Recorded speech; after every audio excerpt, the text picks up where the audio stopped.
Hey everybody, it's Steph. This is going to be a very short vlog. A couple of reasons. I got a lot of work I got to do, and so we'll just get to it. So first of all, I just want to address a couple of questions that were put to me on the big YouTube. Okay, number one, what separates the great coders from the not so great coders? The great coders write very simple code. Keep that in mind. If you're at that stage where you're intermediate level coder and maybe you think you're advanced and you're writing super complex code that's really tricky to understand, and you're going, wow, I'm really smart because wow, look at how advanced my code is. That's not good code. Good code is simple code that gets the job done. That's the difference between the advanced coder and the intermediate level coder, is that the advanced coder realizes that they got to write simple code. You want to write code that your cat can understand so that when the next coder comes along to work on your project, or you come back to your project 6 months from now because you got to do some refactoring, you got to do some updates, the code won't be so complex that you have to spend half an hour trying to figure out what you were trying to accomplish. So keep that in mind. Always strive towards simplicity in your code. Always strive to make your code fine-grained, and as in tiny grains, as in code that is very specific in the tasks they do. Don't write objects. I assume most of us are going to be doing object-oriented program. Let me say that again. I assume most of us will be doing object-oriented programming, and yeah, so in object-oriented programming, you're going to create your objects or your classes and try to keep these classes very specific in terms of the task that they perform. Don't have monolithic objects, huge objects that do 10 things. Don't have huge methods, or other words, functions that do many things. Try to keep everything fine-grained, very specific, very specialized. If you do that, couple that in with proper naming conventions, and you've gone a long way to producing really good apps. Next question. Mistakes in code. Let me tell you, even if you're the Da Vinci of coders, you're going to make continuous errors in your code. Coding is a process of making mistakes. It is. And you have to expect to have to go back and revise, refactor. Look at my video on refactoring. I talk all about that. You have to expect that as part of the process. When I sit there to write code, it's actually the exact same process I use when I write articles or when I wrote my book. I start from A and I go to Z as quickly as possible. I get from the beginning to the end. So I'm writing code. I want to make sure I want to write my whole app, and some of the parts of the code along the way is total garbage, throwaway code. But the intention is just to get the whole thing kind of working, get it going, and then I go back in the second iteration and I start fixing those problem areas. And then the third iteration is the polish, and then you release.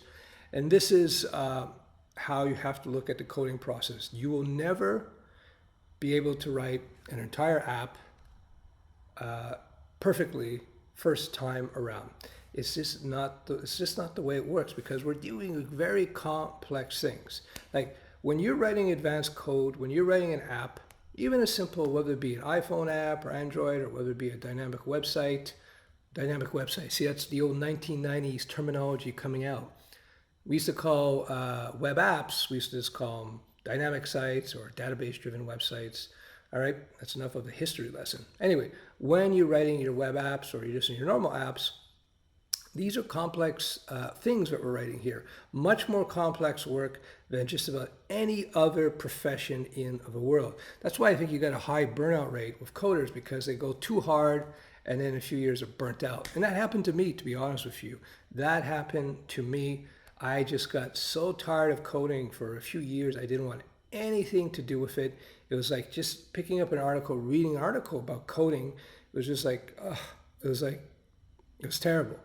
And it was kind of like, if you eat some food and you get really sick, and then you barf, and then like for the rest of your life maybe, or at least for years, as soon as you smell that food, you get sick, right? That's how coding was for me for a while because I overdid it. That's why I tell people, and I did a recent video on it, to when you are coding, try to do 3 to 4 hours a day of hardcore coding, meaning really intense, working on your working on your methods and working on your objects and debugging. Debugging can be intense. And then the rest of the day, spend it on higher level things like architecture, planning for tomorrow, planning for next week. Take it easy, take it easy. And so you need some downtime. Also, when you code, I recommend coffee because it's been proven in scientific studies that when you drink coffee, especially with older people, they drink coffee, their cognitive capabilities temporarily, I think for like 1 or 2 hours, will shoot up 50% or more. So you become smarter, essentially. You become smarter. Another thing I would recommend that you do is get in shape. When your body is in shape, your brain is in shape. It's all interconnected, right? So I try now, not that I'm in very good shape, and that's my bad, I try now to integrate every day some light training, even if it's 15 minutes. You know, walk around for half an hour, walk outside, take a walk for half an hour, do some light yoga or something, you know, and drink lots of water. I'm telling you, this may seem like, how does this have to do with coding stuff? You may be asking yourself, it has everything to do with coding, because if you're healthy, your back doesn't hurt, and you're in good shape, you're going to be a much more productive coder. You're going to get much more out of your work time. So yeah, so that's it. Some people were expressing concern that, you know, I'm making mistakes in my coding and I don't understand everything. That's normal. You know, when I first started coding, and especially the first year or so, there were a lot of times I'd be putting down code and I wasn't exactly sure how or why that code worked. All I know is that it worked when I did it, and I was able to produce good apps. Um, Eventually, you come to understand all these things. But again, what happens though, of course, as you get more experienced, you forget things. There's a lot of stuff I knew in the past, I forget now. Now, of course, if I go back and I just review things, it will come to me within an hour or two for sure, if not much quicker. But you can't, your brain has limited capacity in terms of how much information it can store. So that's why I always emphasize to people, concentrate on the basics. The basic principles are what is going to carry you through in your coding, in your small business or your business development, in your diet and health habits. I'm telling you, it's always the basics. Don't let yourself get caught up in, you know, all these little things that sparkle around you. What's a sparkle? You know, AngularJS. How important is AngularJS? It can be important if you want to do single page web apps, but depending on the type of work you do, it may not be very important at all. So should you be all concerned about having to learn Angular? No. You know, if you know your basics, the basic languages, HTML, CSS, JavaScript, assuming you're doing web, some server-side language, PHP. For the freelancers, I recommend PHP, then Python, and then Ruby or Java, you know, for server-side coding. Yeah, once you got that and you know those basics, you know how to build, we'll talk about web apps. You know how to build web apps well, and you understand the architectures, you know what databases are, you know how to talk to databases, you know CRUD operations. These are the basics. You know about validation, authentication, security. These are the basics. I know it's a lot. It's a lot, trust me. You know, if I were to sit down and look at authentication now off the top of my head, what method I would use, I wouldn't be exactly sure now because things have changed over the years. Well, I got a pretty good idea. But again, you don't need to be an expert in this stuff. All you need to do is understand the basics of it.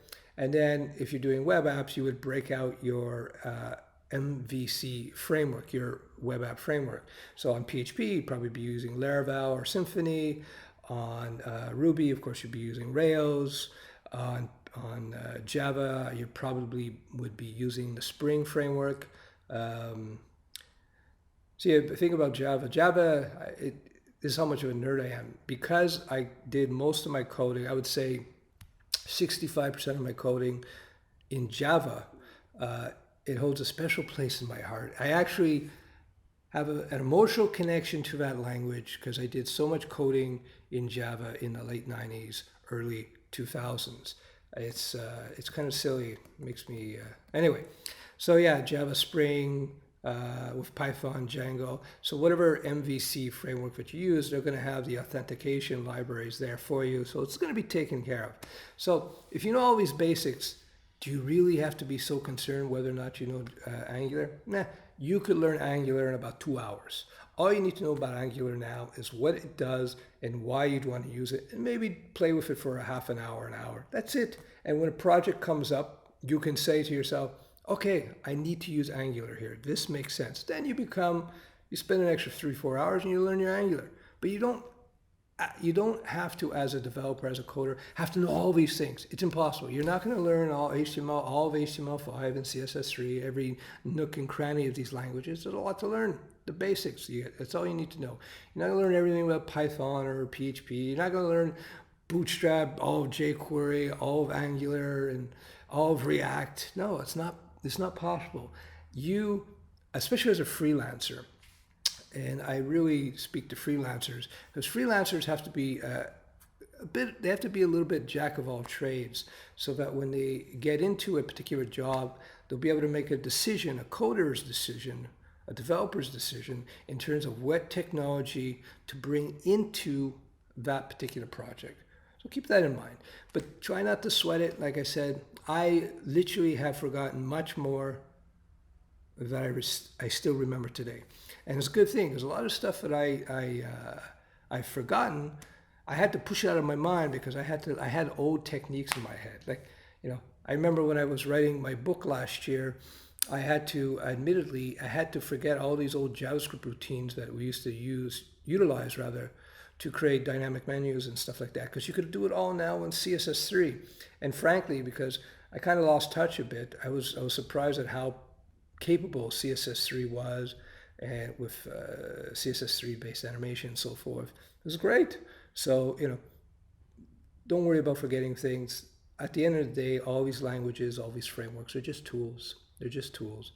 If you got a good understanding of architectures and how to build things, then you can adapt those basic concepts into any newfangled language, any new framework, and use it very effectively and at an advanced level. As I said before, and I'll close with this, if I had a project that I was doing in PHP or Python Django or PHP Laravel, and if I had a choice, if I was doing PHP Laravel, if I had a choice between a beginner in Laravel PHP, a guy with a year's experience, versus a super advanced Python Django coder, developer who's been coding, well, super advanced, an advanced guy who's been coding Python Django for 6-7 years, I'd rather take the guy with Python Django 6-7 years, because I know he or she is likely very advanced in terms of their understanding of the basic structure, basic methodologies in terms of how to build apps.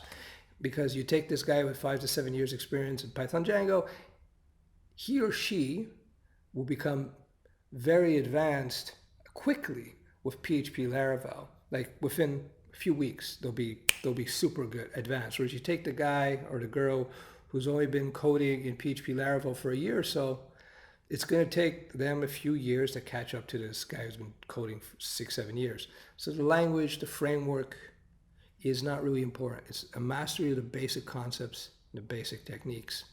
All right, I hope you found this useful. And finally, if you have any questions, I really look at the questions that you post to me. I can't answer them all, but I really try to look at them to, and I'll answer them in vlogs if I can.